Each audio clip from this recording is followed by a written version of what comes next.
So like over lockdown, I thought like, well, not gonna be playing, not gonna be going out, so I kind of focused more on like getting into DJing, playing a bit more than I had then. So sent a couple demos into some radio shows, managed to get a radio show, and so that's kind of like kept me going each month, the whole Bandcamp days and everything, so just constantly finding tunes.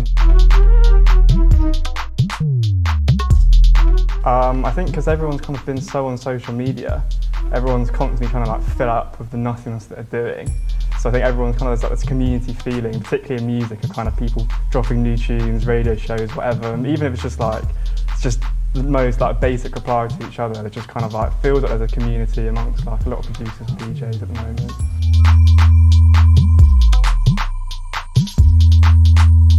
I mean, number one's definitely got to be calibre. Just the fact you can just whack on anything.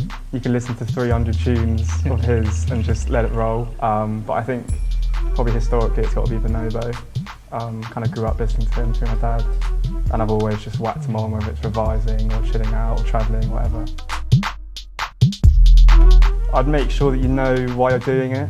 Like, don't just do it just because you want to look cool or you want to get plays or whatever. Like, do it because you genuinely enjoy it, and don't care about kind of how many people listen to it, what support you think that you're getting. It's all kind of just about enjoying it and kind of making connections and making friends. But then above that, kind of technically, the most important thing I think is just track selection and not just doing loops all the time. That always comes up whenever trying to kind of like help some friends that might not know what they're doing, is they're always kind of just looping out. I'm like, no, just play it from the start, then you'll like understand what's going on.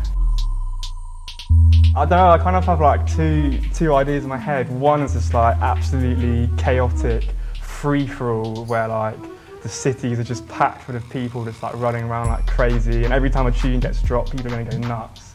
But then I've also got this other kind of idea that maybe some people might kind of realise that there's other things to life than just going out every Friday.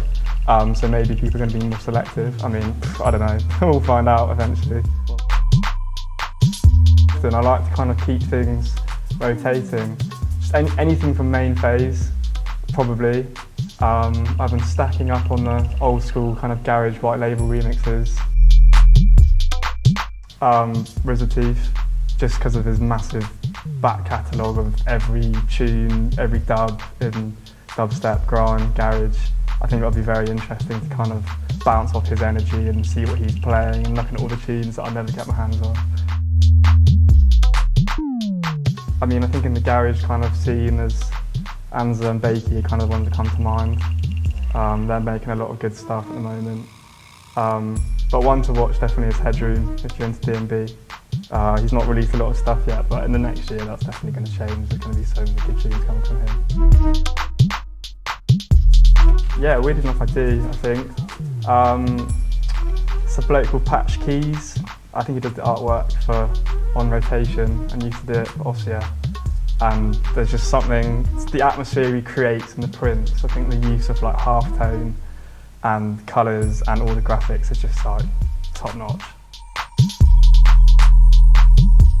I'm quite well known for just dropping originals, maybe if it's like an R&B, so I've been known to play Sierra, Beyonce.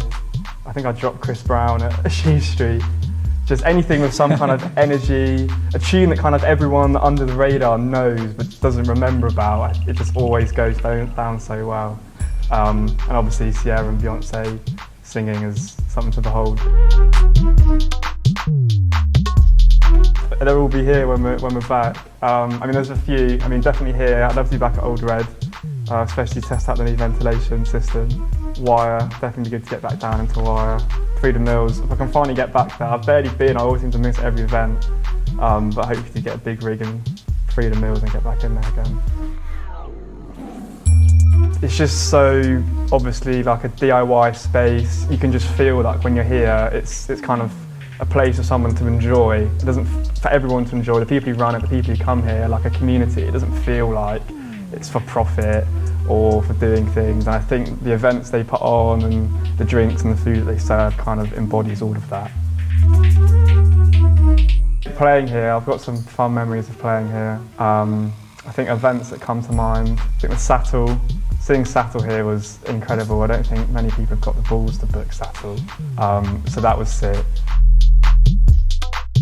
I think just the fact that it is a DIY venue, there's no limitations, there's no real snobbery about who you can set up an event here. It's like a place for everyone, it's a place for anyone to hang out in the day as well, so then I think like that can build a community. And the fact that you can just roll up on the weekend with free events and kind of link with people you might have seen here before, I don't think many other venues in Leeds kind of have those. Well, hopefully we're back in the club soon. Make sure you check the stream, hopefully you'll see my top secret dancehall weapons and drop us a vote if you enjoy it.